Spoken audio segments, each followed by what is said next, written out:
Good evening, Amber and Franklin. Hi, how are we doing tonight? Yeah, we're doing all right. What's shaking, everyone? Happy Friday night. Welcome to the Brave New Future. I am your host, Amber King. Joining us tonight, we have the late, great, and wonderful Oz. We've got, looks like little Jetsons in the background. And Mr. Frank Wallbrown. Good evening. How are we doing tonight? Wunderbar. What's shaking on your Friday? Have you survived the last couple weeks? It's been a while since I've been on for the show. I've been a little busy, and so apologize for that. I'll try and be more regular out here and running my campaign. So if you didn't know, I have filed for Snohomish County Council position 4 and look forward to being able to change budgetary priorities, defund our militarized justice system here locally in Snohomish County, and hopefully recall our Sheriff Fortney, who has been hiring recently fired police officers. So hopefully that will occur. I do have a primary in August and look forward to participating in some of the upcoming events and candidate forums. Coolio. Sounds like you're going to be busy. Always. Always busy. Yeah. Oh, shit. But this is the most time I've had, for any of this anyhow. So this was a good time for me to run. I'm not working 8 jobs. I'm not working in the service industry to pay my bills at the moment. We'll see what changes in the next 2 months. But at the moment, it's a good time to do this. So I felt it was a good challenge opportunity. So Franklin, what are you doing to stay regular? Running for Commissioner of Public Lands here in Washington. Oh, yeah? Also running 5Ks with a small child on skates. Skates behind you. You see Really? the neighborhood say hi. And hurting my calf. So you're running with a small child attached to you with roller skates. I've got a visual there. I mean, if I ran 10 feet, I'd probably drop over dead of a heart attack. So that's really good. I'm glad you're healthy. Now, Franklin, what are you? You're about what, 47, 48? Kilos? Oh, I'm talking about age. I'm sorry. 31. 31. So you're 31. So I'm just thrilled to death that younger generation millennials are running for office. And Amber, you're running up there. Which district are you running in, Franklin? Statewide. Statewide. It's all the districts. All the districts. So, okay. Yeah. So tell us a little bit about the job that you're running for. What is it inquire? What do you have to do? Well, all of the public lands in Washington and the waterways, you have to control and manage and keep safe, and for everyone to go into camp and make sure that people aren't starting forest fires, and if forest fires do start, you have to put them out. Oh, so just basic common sense stuff. You're going to look at it and you're going to be the arbiter with whoever you work with to make sure these rules and regulations are in place. Is that correct? Well, you have to work with all of the various public entities and all of the Native American tribes. Oh, cool.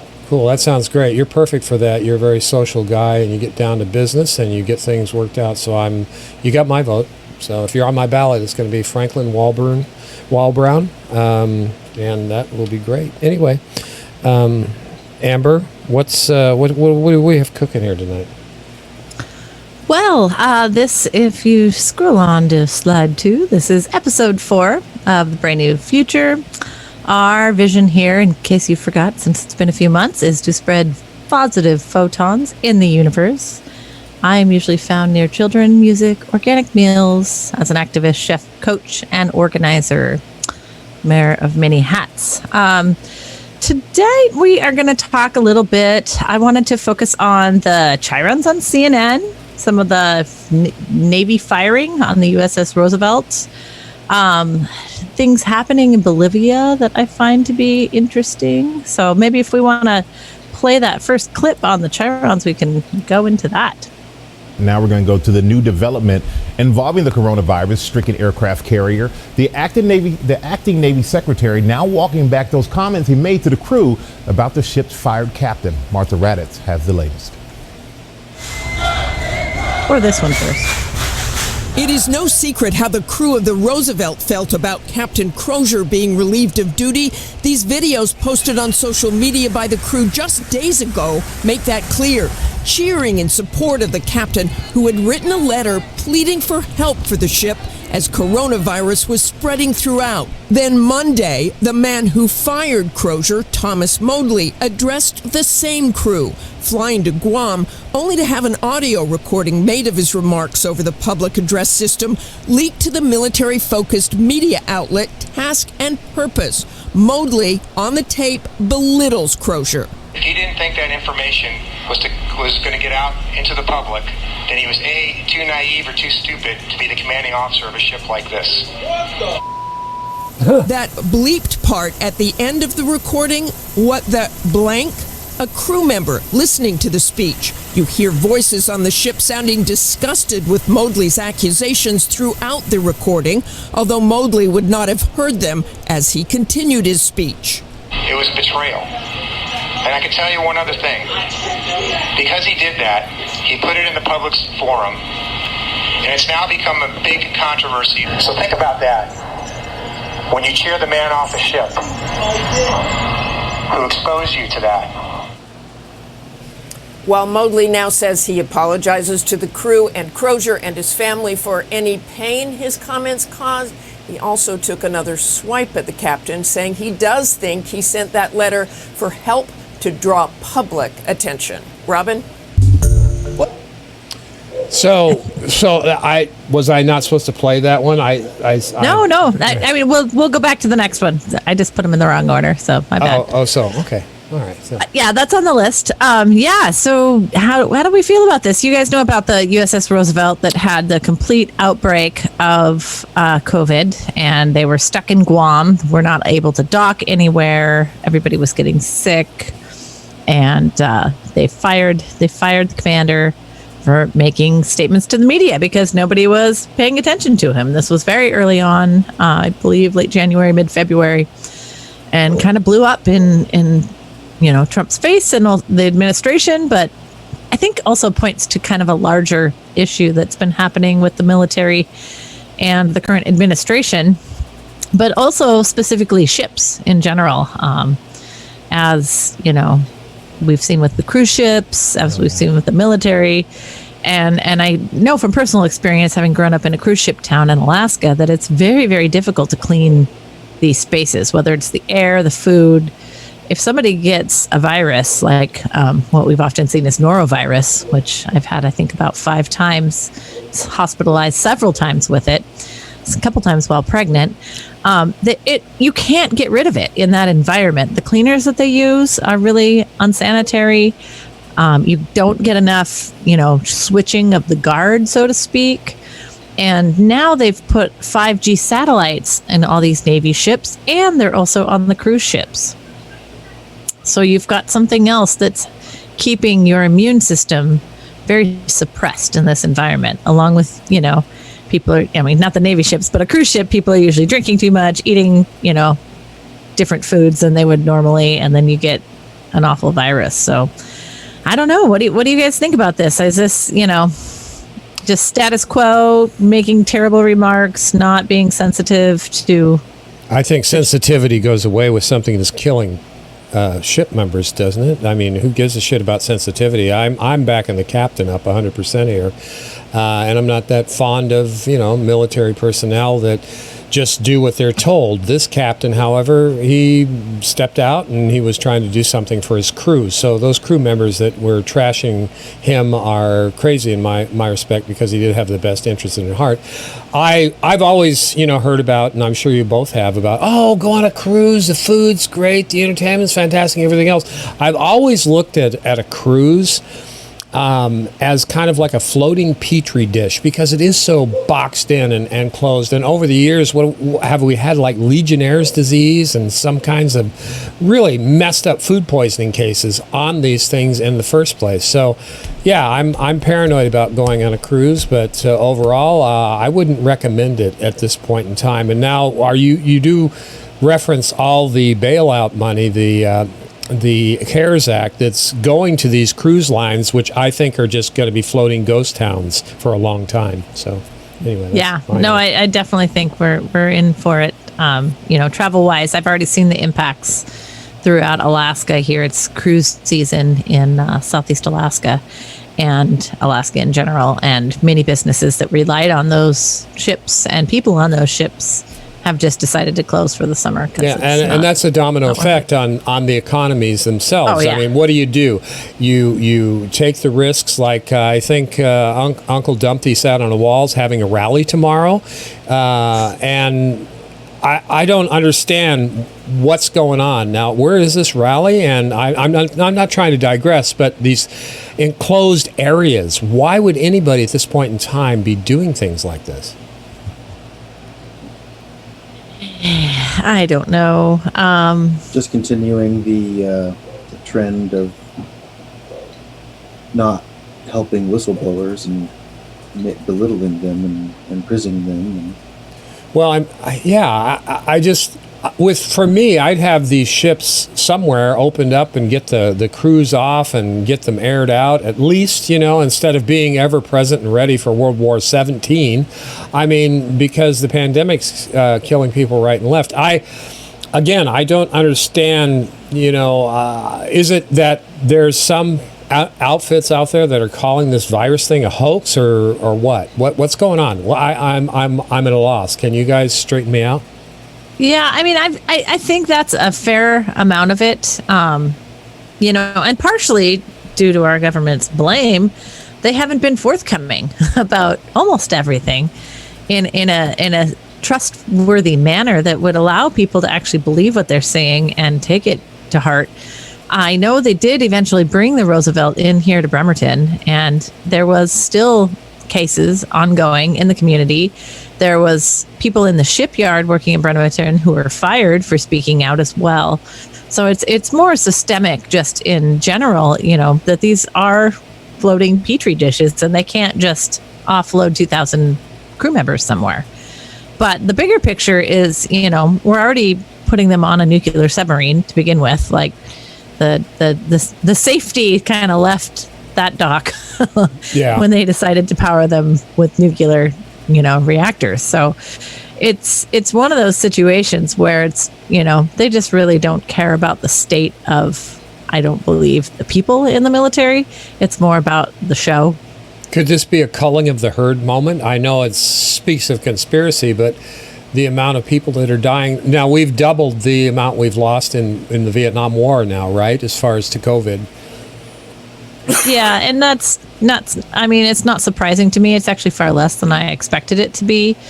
I do believe this is a gain of function virus, so, it's going to keep mutating and keep picking out on the weakest links or the weakest parts of our immunity in general. They're not going to have an emergent herd immunity by any means, whether it's natural or with a vaccine. You're just not going to have that situation because it's something that's always going to keep mutating with the best possible gain to keep it going. So that's what you mean by saying gain of function. It's a type of genetic modification that it just is always going to pick the best pieces that keep it alive and are held there. Well, that's normal. That's what any biological... Pandora's box has been unleashed. Yeah.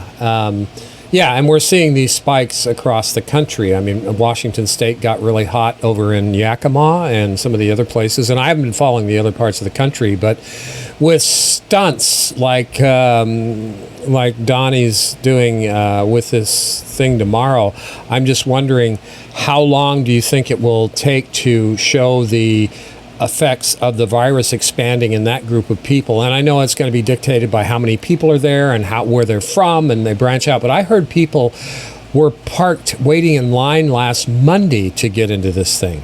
So,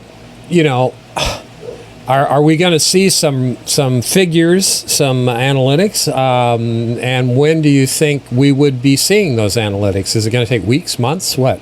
Probably it definitely a couple of weeks. I know that there was a church in Oregon that had 230 parishioners test positive, and they were and which the unfortunate thing is then the states clamp back down. They slow down the reopening process. They start requiring masks. School districts and school educational, administrators across the country are trying to figure out what to do with school starting in a few months. And that's not going to happen, though, is it? In Washington State? And then, workers are getting furloughed and budgetary cuts are happening at almost every level of every part of government except for Wall Street. So it's really damaging. I don't know what the end in sight is, but it's going to be interesting. What are your thoughts on it, Franklin?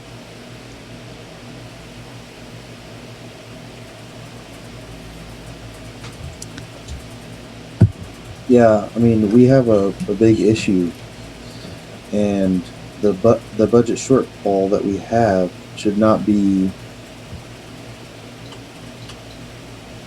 we should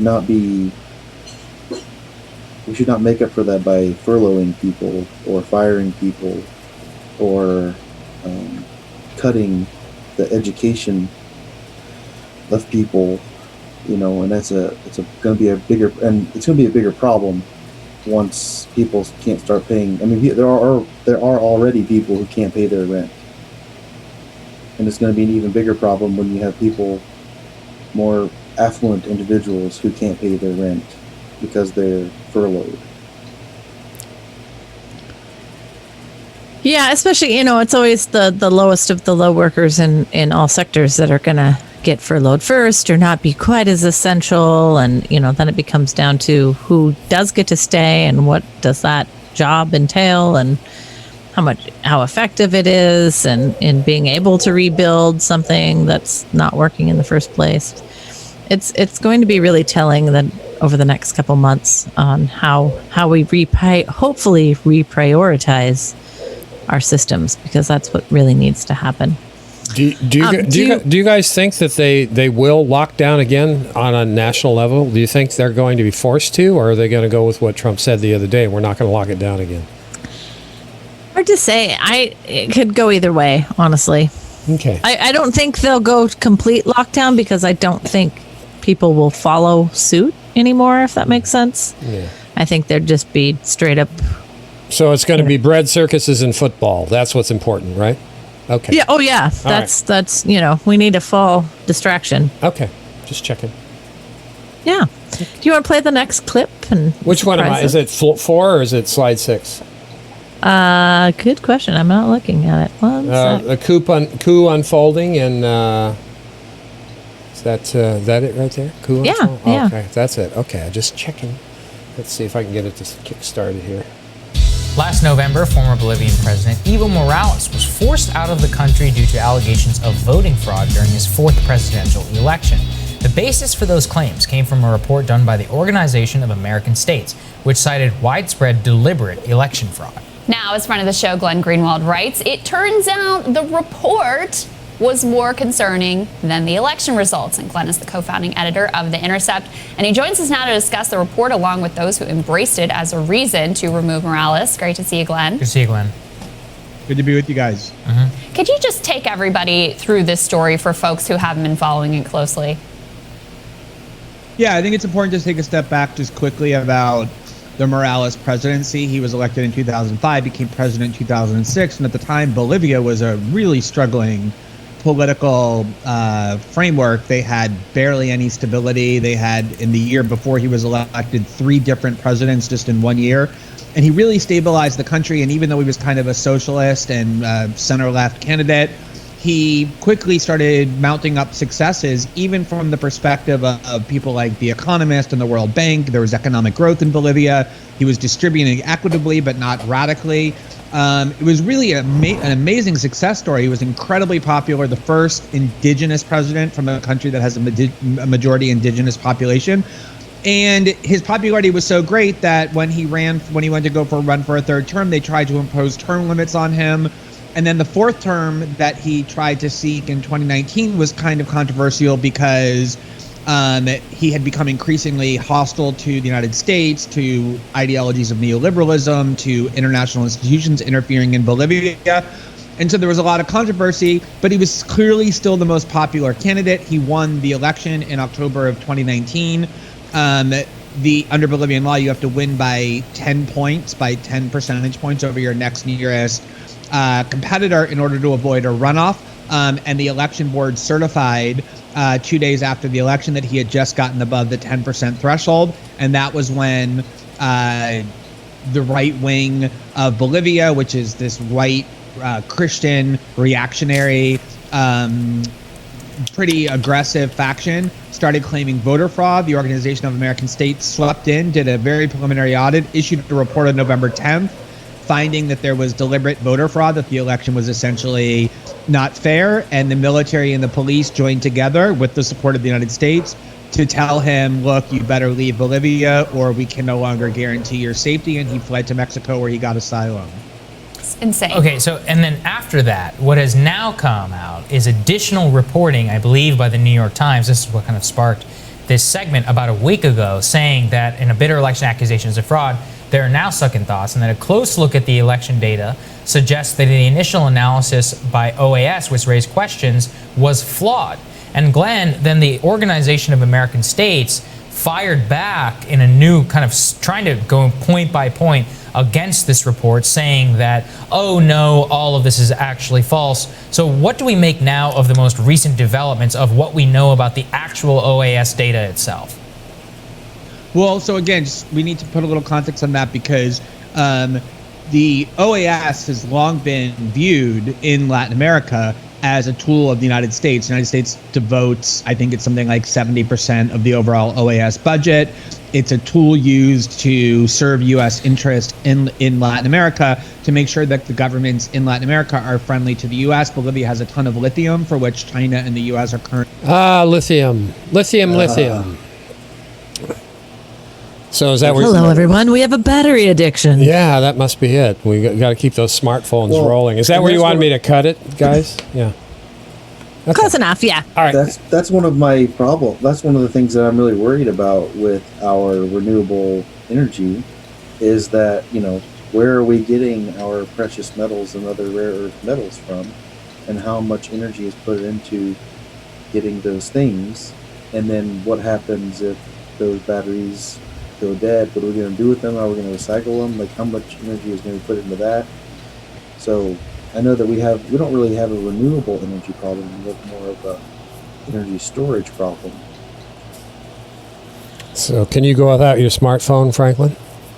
Oh, yeah, I can. I know you can. You can. I mean, it is what it is. Well, and it's always funny to me that, the minute another, especially third world country, has a powerful resource that, lithium is really the metal that is funding and pushing all of our technology. And Bolivia happens to have 50 to 70% of the world's source of it. So is this a surprising storyline? Have we not heard this a million times before? That he wasn't playing flat. So nope, it's first time. And they just started making the lithium carbonate in 2013. So it's fairly new, but they plan ahead. We're really trying to push these agendas forward. Well, yeah, but isn't it? Go ahead, Franklin. You guys have heard of the carbon nanosheets and the carbon nanotubes, right? Oz? No, I think I have, but I'm not skilled enough to speak on them. Go right ahead. The carbon nanotubes and the carbon nanosheets are going to... I actually have a couple new batteries that use carbon nanosheet technology so you can actually charge the battery, and it's like a 10,000 milliwatt battery, and you can charge it in like an hour. Okay. Which is it's crazy. That should take like 4 or 5 hours, 6 hours. So is that technology going to be integrated into vehicle propulsion or vehicle battery power?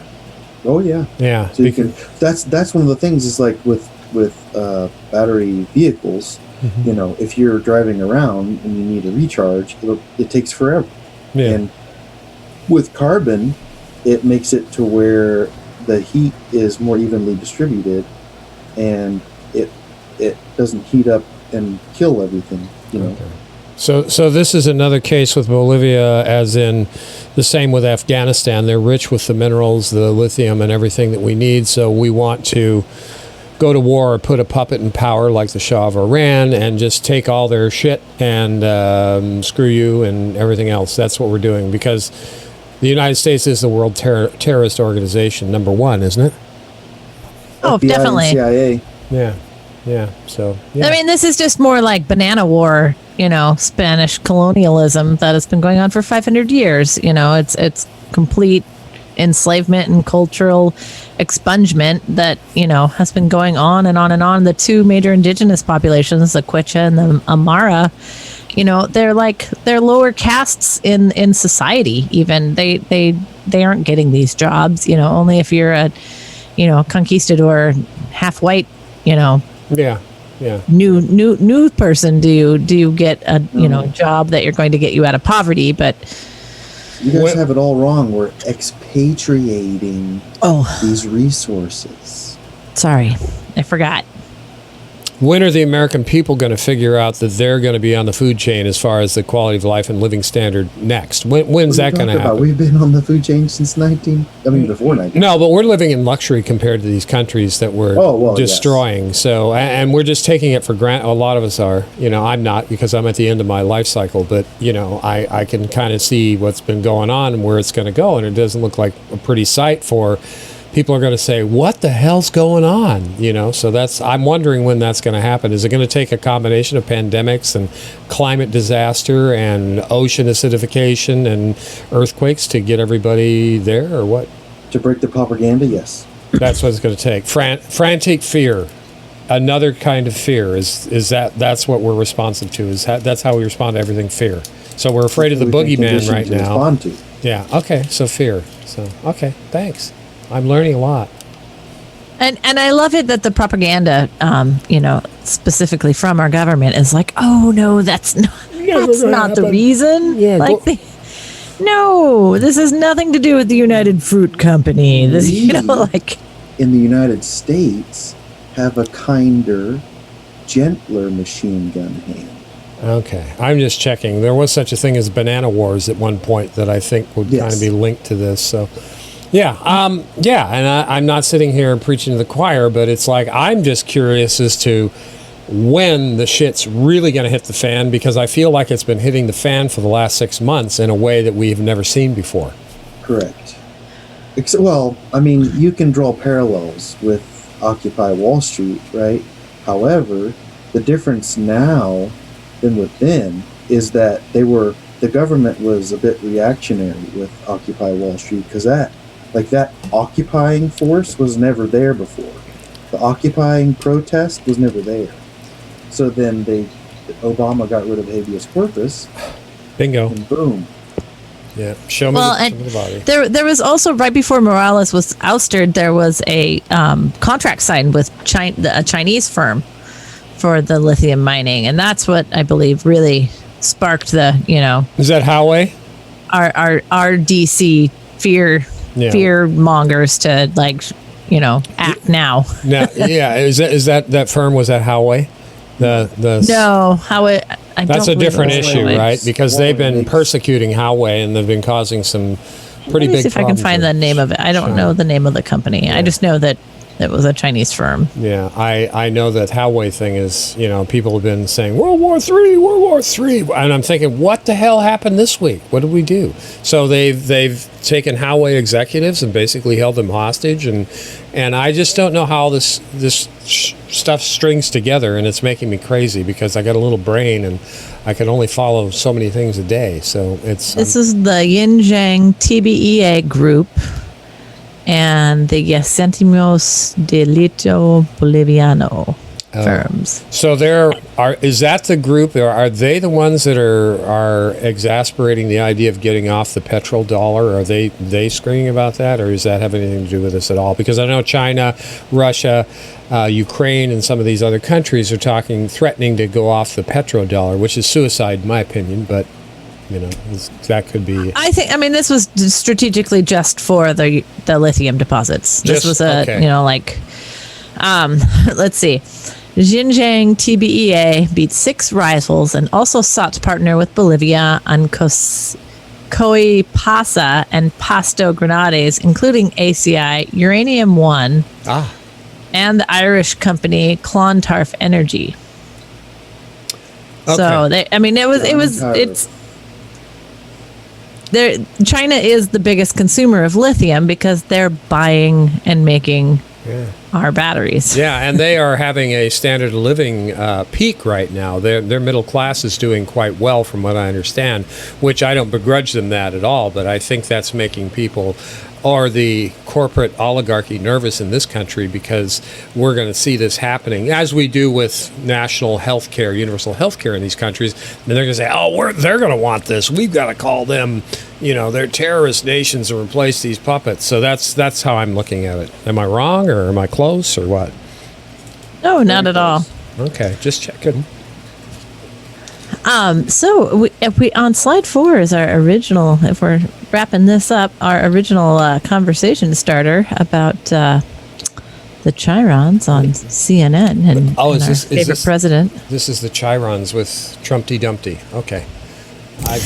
New overnight, Twitter once again taking action against the president. Late last night, it labeled a video he recently retweeted as manipulated media, basically saying the video misleads people. It's an edited version of a viral video that shows a black child and a white child hugging and then running away. The new version has a fake CNN label and later claims America is not the problem, fake news is.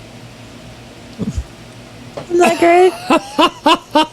And this was what? Is this Fox, or is this a CBS affiliate? What the hell? Yeah, it's just an affiliate, but and unfortunately they didn't play the video. Maybe I can find a clip of that. But yeah, I mean, just blatant propaganda. As the show goes, we've got to talk the propaganda talk and how we're being spoon-fed the media and the fake news. It's a brave new future there for you, Amber. Yeah. Okay. I'm really trying to get my teenagers to read. We'll get to book lists later in the show, but Cool. I'm ready for Wally World. Wally World. Would you like to give a little summary of Wally World in today's feature? Yeah, sir? Franklin, you're up, buddy. The world where we destroy the Earth and we have to go into orbit around the Earth for a little while all these little robots clean up the world for us. Oh, Wall-E. Wall-E. Yeah, that's right. Shit. And then we have our little chairs with all of our games and our Slurpees, and we end up having no bones. That's me. I was a Slurpee addict for like 4 years. I only gained like 150 pounds of Slurpee fat. So, I can see that happening. So I really connect with that movie. Thank you, Franklin, for reminding me of that. Oh, that's great. I'm around for all. Shit. It goes back to the meat hot dogs. Oh God, that was this morning. Liquid hot dogs. Oh shit. Right? Yeah. That was. I think that was Al. It's like, oh God, Al, you're killing me. You stick a straw in a hot dog.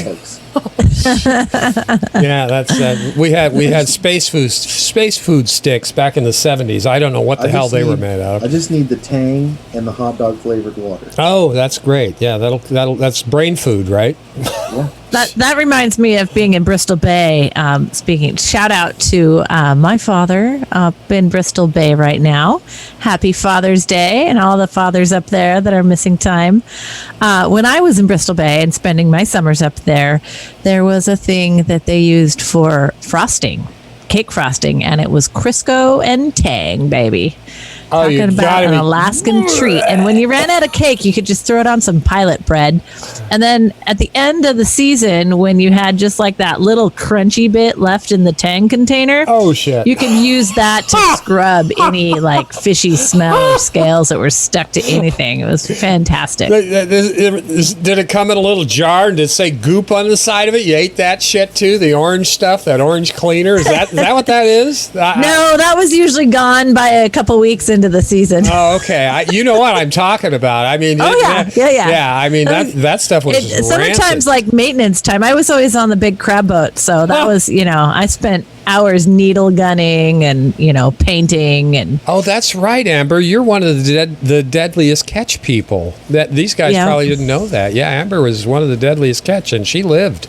So I did live, and sometimes I lived on tang. Oh my Did you ever God! use a potato and baking soda on those crab boats?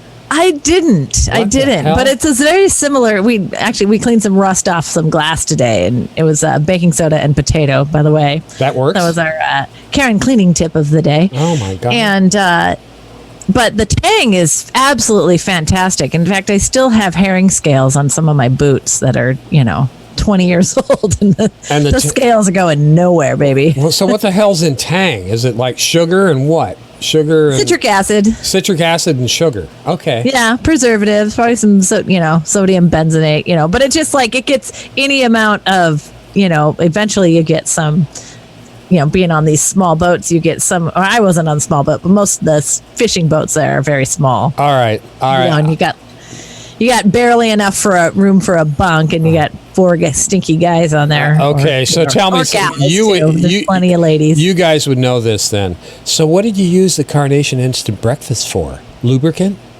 Never did. I have never had that. Now, I did grow up in a time of Zoom. Zoom. I remember it's like and the malto meal. Yeah. Grandma was big on malto meal, but I have never had Carnation Instant Breakfast. Oh, Jesus. I got a confession. I've got some malto meal in my pantry right now. So, does that have something like glyphosate in it too, or no? Oh yeah. Okay. Nestle products. I mean, if we want to really get into the talk on Bolivia and our indigenous third world countries, we can go down the Nestle route, but I think that's a topic for a longer show, or I could have an entire show just on Nestle. Okay. Just checking. Yeah. Who needs water when you can have GMO breast milk from birth, and then when you die, it becomes your nutritional supplement in the home? Oh, my God. Silent Keep running. you in a pipeline of it the whole time you're alive. Oh, God. I mean, that's how you end up with the meat, the tube meat. The tube meat. For a body. So what you guys are saying is Soylent Green's starting to look good, huh? Soylent Green is starting to look so great that they made it into its own food company, greenwashing GMO products. Oh, is that like the Chinese naming their AI company Skynet? Is that what's going on? It is. And Oh shit! Spending my days working on Democratic platform and Minority Reports, which felt much like a Minority Report. Oh my God! You guys are killing me. Where's Shanda and her Mandela effect? I think that super collider did rip us into an alternate reality. Jesus Christ! I know. Have they gotten the more super colliders up? Does anybody know? I don't know. I'm going to build one. I want to build one, put it in my backyard. So you guys can come down and we'll go for a ride. Shout out to everybody out in the chat there. Thanks. Nice to see you. Jesus, Honest, Maddie, Dewey. Hey, Maddie. I like What's Maddie. happening? It's a great name. Dewey, I've seen you around a lot lately. How you doing? Dewey Bueno. So yeah, that's cool. We're gonna do. You're gonna come on the dive tomorrow, the special edition, right, Amber? I believe so. Okay. I might even shower if you're lucky. Oh, that's okay. Just don't worry about the pits. You don't see them, so we're good. Yeah. Well, would you like to play our last clip of the evening, rolling us right on into North Korea? Because there's no fun there. It's about a minute and a half or so. Oh, cool. Maybe I can find some more fun ones, too, that are a little more humorous. But so we'll start with this. Is this a building being blown up by Kim Jong?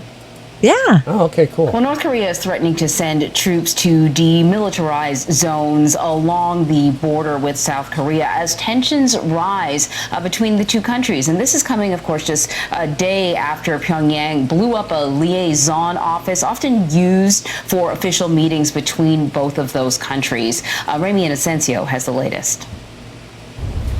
That de facto embassy was officially known as the Inter-Korean Liaison Office, was only established back in 2018 and stood just north of that heavily militarized border across from South Korea in a city known as Kaesong. But now it just doesn't exist.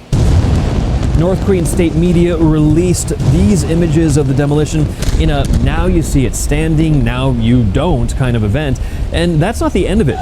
Pyongyang has threatened to do even more, to redeploy its military troops to border areas that were demilitarized earlier.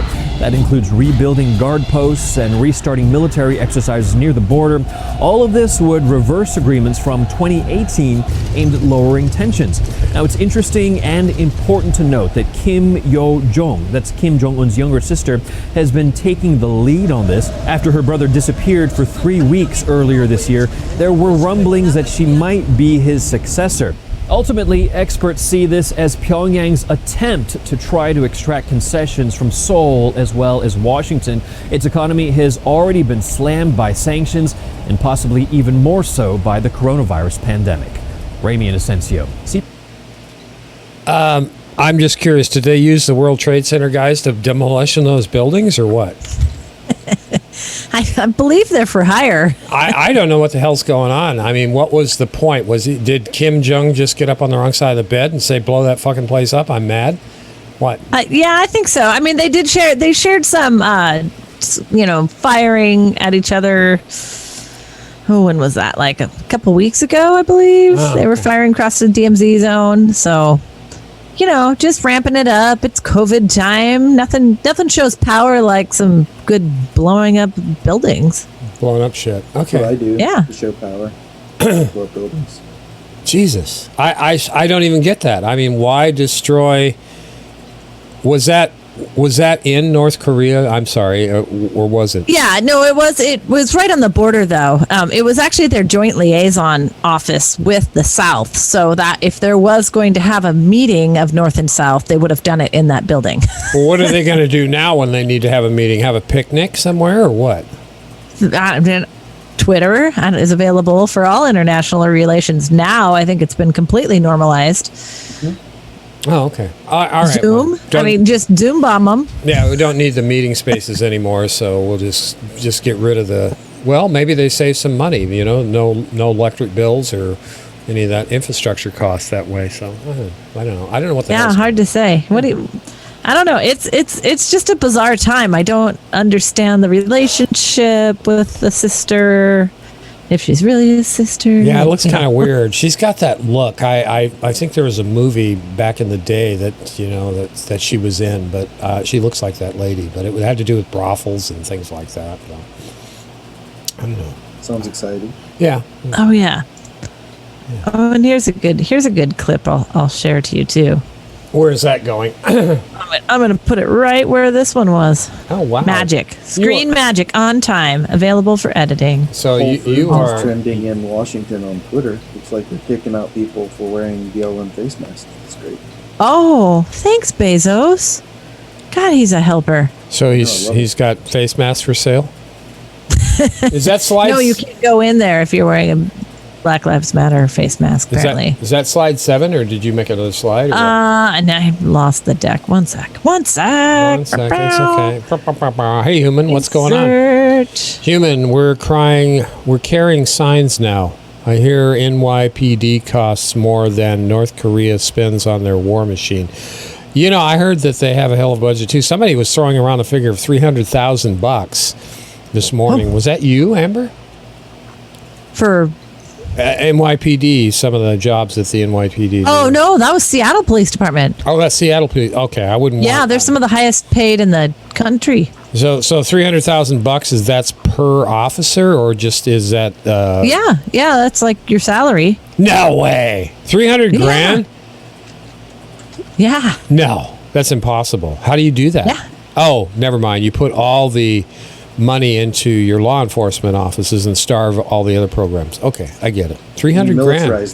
And you militarize them. And you militarize them. I mean, you can get hired at 95 starting. 95? Wow, poverty. Yeah. Well, in Seattle, that's a poverty wage, right? And then there's a long jet. They don't fire these people. And if we've seen in Snohomish County, if you do fire them, we get the right sheriff in, we'll just hire you right back.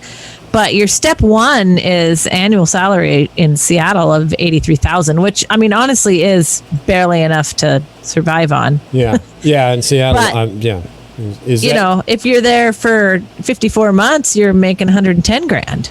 That's fairly decent. Now, do they probably fund their pensions the same way that they do the post office? Is that? Oh yeah. So, well, I mean, it's a little different. It's and it is. Well, we used to be union represented, not anymore, since we've effectively kicked them out of the King County union. But Yeah, they I heard are. that. It does have a whole benefit step of you get patrol and non-patrol longevity pay scale. You get $550 in uniform allowance. You get your standard Glock 9mm or your 40 caliber, or laterals have the option for the 45. And you get to take home a portable police radio, my favorite. We're talking 10 paid holidays, plus 16 hours for personal holiday, 12 paid vacation years to start, and of course increases with longevity, 12 paid sick days, enrollment in the state retirement program, and a deferred compensation plan that the city matches up to $43.80 per year to start with. But God help them if they don't get their chicken McNuggets prepared in front of their face and have to be pulled forward McDonald's, right? Isn't that? It's true. It's true. That's true. Yeah. And then shitty part is they have between Aetna and Group Health, so they don't have the best health options for Seattle, city of Seattle, unfortunately. But the retirement plan's pretty great, and they're pretty good at managing it. And So Franklin, what were you nice. raising your hand? Are you going to join the force? How'd you look in a suit? So No, I was looking at Twitter and stuff that was trending, and I found something that's a bit disconcerting. The UN decided to wage in on this Antifa stuff, and it says here that the UN human rights experts expressed profound concern over a recent statement by the U.S. Attorney General describing Antifa and other anti-fascist activists as domestic terrorists. But they're Antifa. Is that wrong? They're anti-fascist. They're not pro-fascist, right? I've watched. Not a group. No, it's not a group. It's an anti-fascist. Is that okay? It is an ideology, everyone. Yeah. This is not a group of people meeting under the stairs, wearing red capes, or, going What around does how we're this going to say? burn things down. What does this say about the UN and the United States and other entities that are like, oh, Antifa is a terrorist organization? But does this mean that you're fascist? Like you're pretty much admitting that you're fascist. Yeah. How did we end World War II? Did we really mean to end World War II? Maybe that's what Was it Keanu Reeves? Was it? I don't think so. Or was it World War II, Franklin, not World War Sean yesterday. Connery? Sean Connery. I don't know. MI6. For what? Yeah, one of those famous people had to end it, right? No. Oh shit! I don't know. I'm losing my mind here. You guys are breaking my brains. No, again. Sean Connery ended the Hunt for Red October. Oh, that's right. Yeah. I thought he ended the League of Extraordinary Gentlemen. That was his last movie. Oh, that too. Yeah. Yeah, that was. I mean, let's just face it. Where the hell is Sean Connery right now? Well, he's 88 and he looks like a frail old guy that could probably do a better job than Joe Biden. So yeah, can we vote for him? Yeah, right in Sean. I mean, really. I love Sean. I do too. He was. He's my helper. Yeah, he was. Yeah, he was a sexist, wasn't he? I think probably. So. Nah, that's all right. But he had a good voice for it. He looked good. I liked his nose and his lips. He had that. I've got no lips here. That's why I got to grow this fur on my face. Yeah, I just remember Keanu Reeves coming back with The Walk in the Clouds. Oh, I love that movie. I know. Oh, it was so good. You're such a sap with me. I love it. Oh, God. Yeah, it was great. He had all that smoke and ash on him, and he came back there with the root, and it was just like, you saved our family line. Oh, that was making a a new Bill and Ted movie. Yeah, and the new one that's coming out, and they're reprising their roles. That's really scary. They couldn't dig up George Carlin, though, so they're going to have somebody else do that, I guess. And if you're looking for a good Friday movie, I would suggest Johnny Mnemonic if you haven't seen it. Oh yeah, that was great. Talk about ahead of its time. Jesus Christ, that nailed it. Had to fit into the theme of the show. Oh, so if you want to play that last little Happy Korea clip. Oh yeah, is this his sister? Yes, that's his sister. Yeah, she looks kind of evil. She's serious. I wouldn't fuck with her. The sister of North Korean leader Kim Jong-un has threatened to retaliate against the South. Tensions have escalated over defectors from the North who have been sending back propaganda and food from South Korea. Kim Yo-jung is Kim Jong-un's younger sister and unofficially serves as one of his aides. She issued the warning in a statement carried by state news agency KCNA on Saturday. Though it didn't say what the action might look like, it could involve the military. It comes days after South Korea took legal action against defectors who have been sending material over the border. It can include rice or anti-North Korea leaflets, usually flown by balloon over the heavily fortified border or sent in bottles by sea. Last week, Pyongyang severed inter-Korean hotlines and threatened to close a liaison office between the two governments. As part of the effort to improve ties with the North, South Korean President Moon Jae-in has sought to discourage the leaflet and rice campaigns. Defectors have complained of pressure to avoid criticism of North Korea. We should have played that first. Yeah, I mean, that was the pre-blow up the building. Yeah, that was they threatened to close it. All right, they closed it the hard way. She's got that swagger about her. Who does that remind you of? She's swaggering through there with that, very swashbuckling, I'm in charge kind of a look. Is that a telltale sign of something Edgar Allan Poe or what? It's a little Madeleine Albright, but a little more Angelina Jolie, Tomb Raider. Maybe. Well, I'm just trying to figure that one out. It's definitely Angela not Merkel. Yeah, no, it's not the Hillary Clinton, the tiptoe thing, the Dee Dee thing. No, it's Dee Dee from Complete Dexter's opposite. Lab. She'll eat you for breakfast. Yeah, I mean, maybe Carol. I know Kelly Loeffler. She got that from Kelly Loeffler. That's since she got. I mean, shout out to badass women and yeah, absolutely, badass dictator women all over the world. Lesson learned. Yeah. I mean, she's scary. Don't threaten to close my building. I'll blow it up. Yeah, she might be the real dragon lady. I don't know. This is scary. We'll find out. We're still trying to figure out if her brother's sick or what's going on. He never looked healthy anyway. No, he's a little overweight too. Demi Moore and G.I. Jane, maybe? Yeah. No. There's something about her. She reminds me of somebody, and it wasn't. Tank Girl. I love Lori Petty. She was fantastic. We need Lori Petty. And I might say that all of us are a little overweight these days, thanks to the COVID cushion. Oh, shit. Thanks to the goddamn fast food coordination of the propaganda of, eat at McDonald's, of when I was a kid. My wife, she's from China, and she said that's their biggest problem over in China is they're shoving McDonald's into their younger population right and left. As a matter of fact, one kid, he ate McDonald's 24/7, and he's dying, and he's 17 years old. So, yeah. Supersize me. Yeah, supersize me. It's that Western influence on their culture is killing their populace, just like it is here. So, hey, share Sounds the familiar. Yeah, actually, I one of the groups I'm working with has been doing a lot of work with a bunch of mothers in Japan, and they are doing some amazing things. So look forward. I will be sharing lots about some of these pieces. They are really pushing a healthier population. So Well, good. really excited to see what's happening. Start by kicking McDonald's Corporation clear out of the country, and then follow up with getting rid of all the soda companies too, and that'll be a good start. and Cereals Canada would really want to make sure you pay attention to what's happening too, because they're finally figuring out that it's not going to work. We're not going to buy their poisoned shit. Yay! Just don't tell the EPA because they don't care. Jilly Love says Lucretia Borgia. Yeah, that's a good one, Jilly. She said that the other day too, didn't she? Lucretia And Borgia. maybe we're just pushing it, Yeah. pushing the femme fatale. Yeah, I think you're right. Good job, Jilly. Kamala. She said Kamala. And Jilly, you're really a player on words. I love it. Maleficent. Yeah, Amber already said Angelina Jolie, Maleficent. So yeah, that's good. Yeah. Oh, it sounds like we're about to take down another shitty statue. This is great. Which one? Lizzie Borden. Lizzie Borden. Yeah, it could be Lizzie too. Yeah. Yeah, it's gonna be an interesting weekend. We got to see what.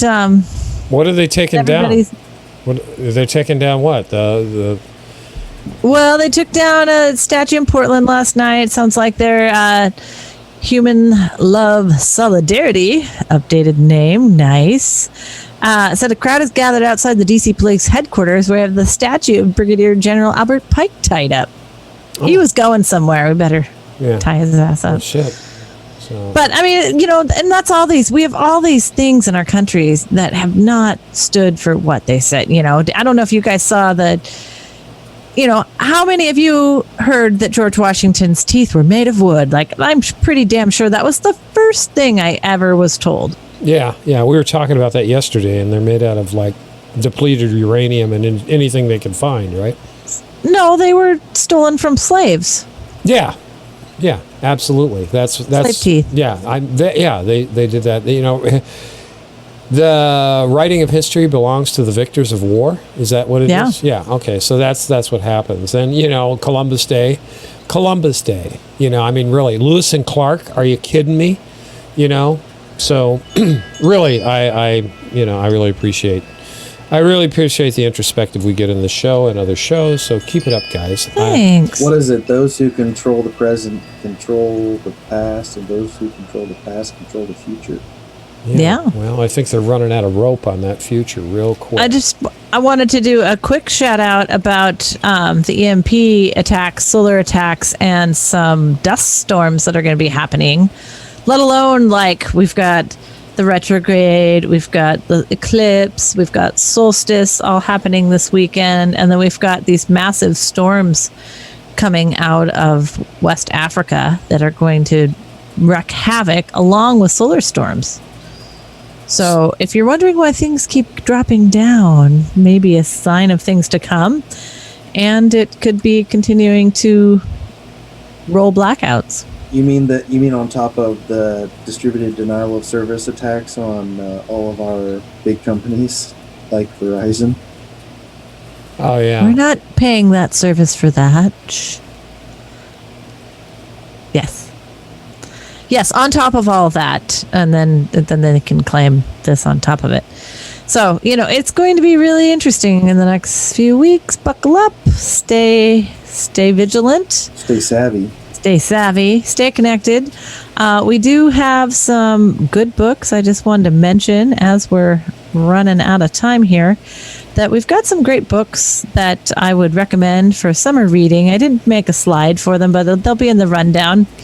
Everybody should have a summer reading program. One of mine is going to be The Universe Always Had a Plan by Matt Kahn. Franklin, I believe you said The People's History of the United States by Howard Zinn. And I'm also really looking forward to a book called The Song of the Dodo. It's an island biogeography in the age of extinction. And that is by, let me get to his name, David Quammen, I believe. So I kind of love those half real, half storytelling, lots of scientific data. There's also a really good Darwin book, I believe, out this week. And then I'm gonna see if I can get my teenagers to read. So send me all your teen books before I force Foxfire on them. I know we talked about that this morning. No computer summer. Yeah, they'll be burning things in our own street. So all this good news, you're telling me things are going to get worse than they are now, and they're going to be new and different? Is that what you're selling? No, not quite new and different.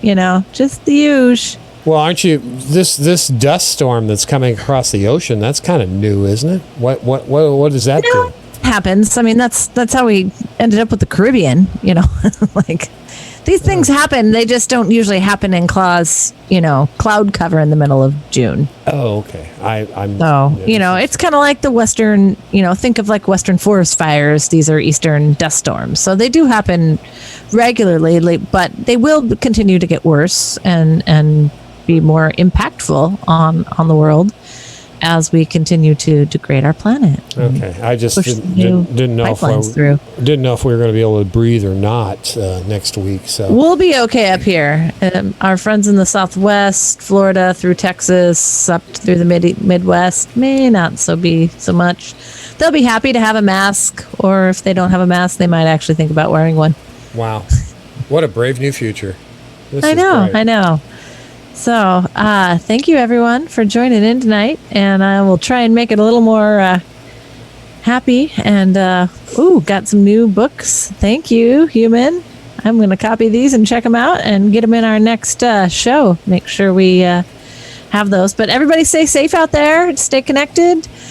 Feel free to follow us. Brave New, Patreon, Roar Media. You can donate to my campaign if you're interested. Stay skeptical, friends. Skeptical. Believe only half of what you think you should believe, and right. question everything.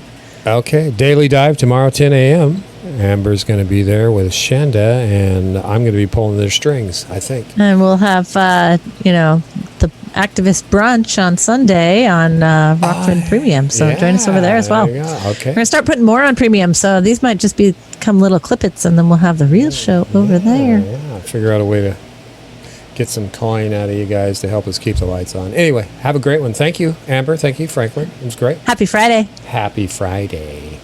Boom, boom, boom, boom, Boom, boom. Thanks, dogs.